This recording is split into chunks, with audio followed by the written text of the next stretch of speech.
बहुत समय पहले की बात है। प्रतापगढ़ नाम का एक राज्य था।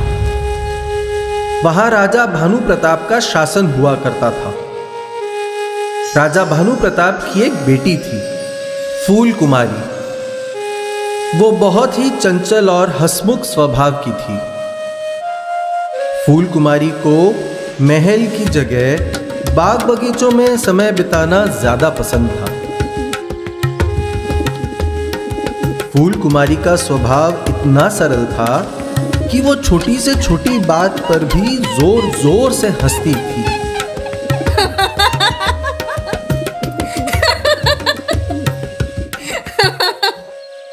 एक बार राजा, रानी और फूल कुमारी बाग में टहल रहे थे।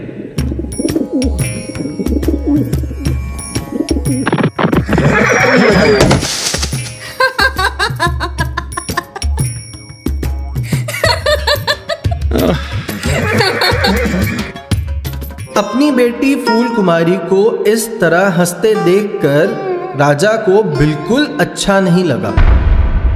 उन्हें बुरा लगा कि उनकी बेटी एक राजकुमारी होकर किसी की तकलीफ पर हंस रही है। राजा अपनी बेटी से कहते हैं, बेटी फूल कुमारी, जीवन में जब भी मुश्किल परिस्थितियां आए तो उनका सामना मुस्कुरा कर करना चाहिए, लेकिन हमें इस बात का भी ध्यान रखना चाहिए कि किसी और की खराब परिस्थितियों में हम उनकी मदद करें, ना कि उन पर हंसें। बेटी, इस तरह से हमें किसी पर नहीं हंसना चाहिए। राजा की ये बात सुनकर फूल कुमारी को गहरी ठेस पहुंचती है। वो नहीं जानते थे कि उनकी बेटी फूल कुमारी इस बात से बहुत दुखी हो जाएंगी। उस दिन से फूल कुमारी बहुत उदास रहने लगी। फूल कुमारी अब ना तो हंसती थी, ना खेलती थी, ना नाचती थी, ना गाती थी। उस दिन के बाद किसी ने भी फूल कुमारी को हंसते हुए नहीं सुना। अपनी बेटी को उदास देखकर अब रानी भी बहुत उदास हो गई। माँ और बेटी दोनों को उदास देखकर राजा भी उदास रहने लगे। वो सोच में पड़ गए कि अब क्या किया जाए।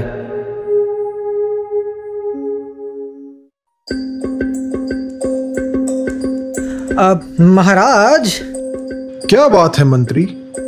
महाराज, राजमहल के बाग के सभी पेड़ पौधे और फूल मुरझाने लगे हैं। प्रणाम महाराज। कहो सैनिक, क्या बात है? महाराज, चिड़ियों ने चहचहाना बंद कर दिया है। ऐसा लग रहा है सभी पंछी उदास हो गए हैं। क्या? महाराज की जय हो। अब तुम क्या समाचार लाए हो सैनिक? समाचार अच्छे नहीं है महाराज। राज्य के सभी बच्चे अचानक उदास हो गए हैं। ना कोई खेल रहा है, ना कोई बात कर रहा है। क्या? हाँ महाराज, बच्चों के माँ बाप उनकी खिलखिलाहट, उनका शोर और उनकी हंसी सुनने के लिए तरस रहे हैं। महाराज समझ जाते हैं कि फूल कुमारी की उदासी का प्रभाव पूरे वातावरण, पूरे राज्य पर पड़ रहा है। अपनी बेटी को मनाने के लिए राजा और रानी दोनों उसके पास जाते हैं।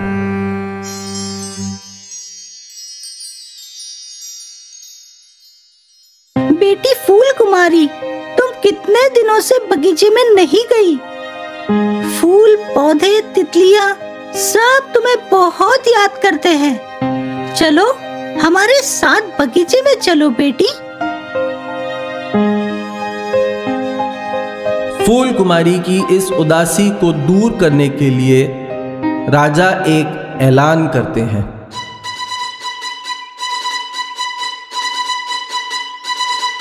सुनो सुनो सुनो, महाराज ने ये ऐलान किया है, जो भी उनकी बेटी राजकुमारी फूल कुमारी को हंसाएगा उसे उचित पुरस्कार दिया जाएगा।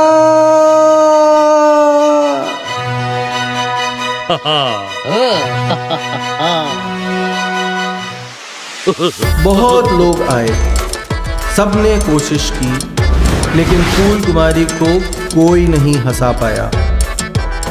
राजा इस बात से काफी निराश हो जाते हैं।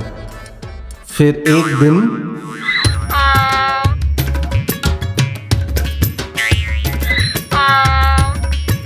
तुम कौन हो विचित्र आदमी? मैं तो एक साधारण सा कलाकार हूँ महाराज। अगर आप आज्ञा दे तो मैं कुछ प्रस्तुत करना चाहता हूँ। आज्ञा है।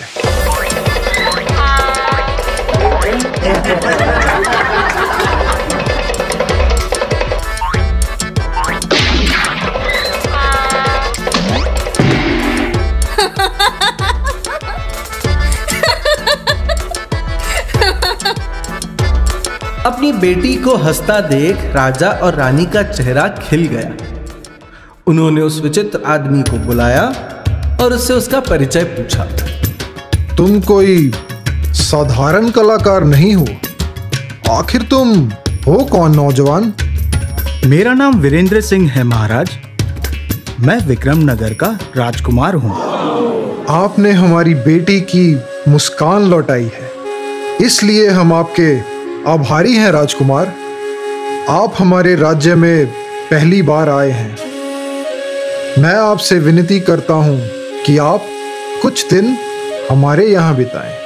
क्षमा चाहूंगा महाराज, लेकिन मैं आपके राज्य में भेष बदलकर आता रहता हूँ। आपका राज्य बहुत सुंदर है।